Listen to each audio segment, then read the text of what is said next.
ำแล้วนะครับวันนี้วันที่ 6 กันยา 2565ตอนนี้เวลา 3 ทุ่มตรงนะครับ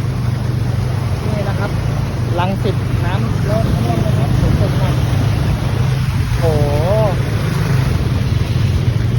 จะเหมือนปี 54ไหมครับคุณหมายว่าไงเหมือนไหมยังเนาะอันนี้แค่ตกแค่ประมาณ 1-2 ชั่วโมงเองเนาะยังขนาดนี้เลยอันนี้ฝน100 ปีหรือเปล่าเนี่ย